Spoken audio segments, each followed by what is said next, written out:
The late afternoon sun bathed the park in a golden glow, casting long shadows from the towering oaks and buzzing with the chatter of families and joggers. Near the basketball court, however, the mood was anything but serene. A small group of men loitered by the benches, their loud jeers directed at a solitary figure sitting quietly on a bench, sketchpad in hand. Marcus had chosen the park for its tranquility, seeking inspiration for his latest art project. His dark skin gleamed in the sunlight, a contrast to the dull gray hoodie he wore. The sketchpad rested on his lap, pencil darting across the page in fluid movements.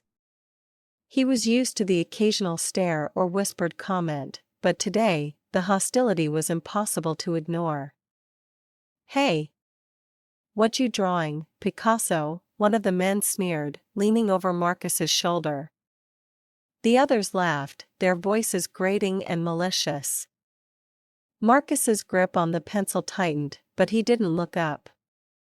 "Just enjoying the park," he said evenly, hoping his calm tone would defuse the situation. Instead, it seemed to embolden them. Another man snatched the sketchpad from his lap. "Let's see what you've got here," he said, flipping through the pages. The group erupted in laughter again, mocking the intricate portraits and landscapes Marcus had painstakingly crafted. "Man, this is trash," the leader said, tossing the sketchpad to the ground. Marcus bent to retrieve it, his heart pounding, but as he did, one of them shoved him back onto the bench. A small crowd had started to gather at a distance, their murmurs of unease underscoring the scene. No one stepped forward, though, not until the sound of a police siren pierced the air, drawing everyone's attention. A patrol car pulled up, and Officer Daniels stepped out, his polished boots crunching on the gravel path. He was a tall, imposing man, with a stern expression that didn't waver as he approached the group. The men stiffened but didn't scatter, their bravado faltering only slightly. "What's going on here?" Daniels asked, his voice calm but authoritative. His gaze swept over the scene, taking in Marcus's disheveled appearance and the smug faces of the men. "Nothing, officer," the leader said quickly. "Just having a little fun, that's all." Daniels's eyes narrowed. "Fun, huh?" He looked down at Marcus, who was clutching his sketchpad tightly, his hands trembling. "Sir, are you all right?" Marcus hesitated, then nodded. "I'm fine," he said quietly, though his voice lacked conviction.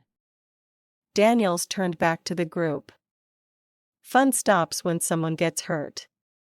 You've got two choices: apologize and leave, or spend the afternoon explaining yourselves downtown." The men exchanged uneasy glances. The leader's bravado had all but evaporated under Daniels's unwavering stare. "All right, we're leaving," he muttered. They shuffled away, their earlier swagger replaced by an awkward shuffle. The crowd dispersed as well, some whispering in relief, others shaking their heads at the incident. Daniels watched them go, then turned back to Marcus. "May I sit?" he asked. Marcus nodded, and Daniels lowered himself onto the bench. For a moment, they sat in silence, the tension dissipating in the warm afternoon air. "You didn't have to step in," Marcus said finally, his voice barely above a whisper. Daniels shrugged. "It's my job. But more than that, no one deserves to be treated like that." He glanced at the sketchpad. "Mind if I take a look?" Marcus hesitated, then handed it over. Daniels flipped through the pages, his expression softening. "These are incredible," he said. "You've got talent." A faint smile tugged at Marcus's lips. "Thanks. Art helps me process things." Daniels nodded. "Good. Don't let today shake you." people like that? They're loud because they're small inside. He stood, adjusting his belt. Keep at it, Marcus. The world needs more beauty. As Daniels walked away, Marcus watched him go, the officer's words lingering in his mind.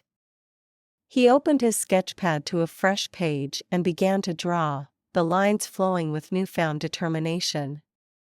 The encounter had left its mark, but it hadn't broken him.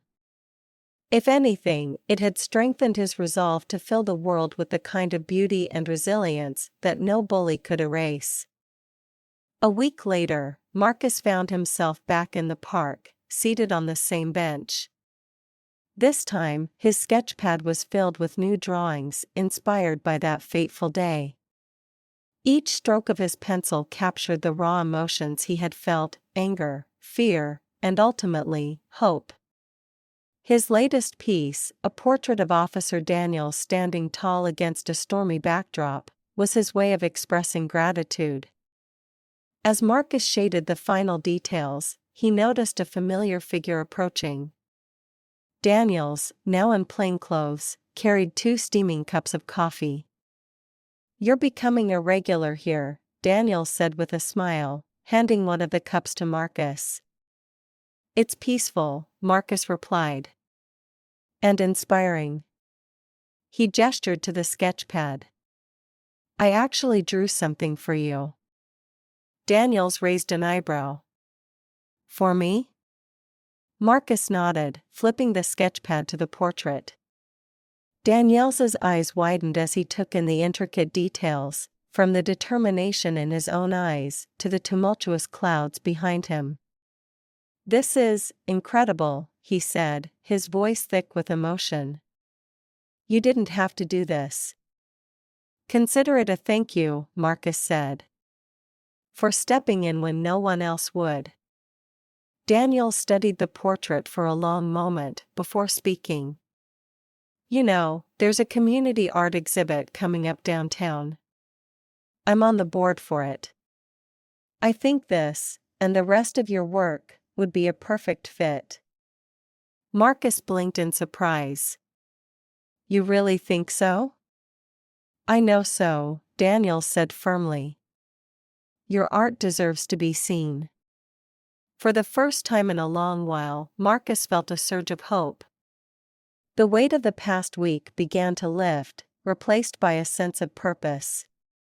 Together, they discussed the details of the exhibit, their conversation punctuated by laughter and the occasional curious glance from passers-by. What had started as a moment of cruelty had blossomed into something unexpected, a connection, an opportunity, and a reminder that even in the darkest moments, there's potential for light.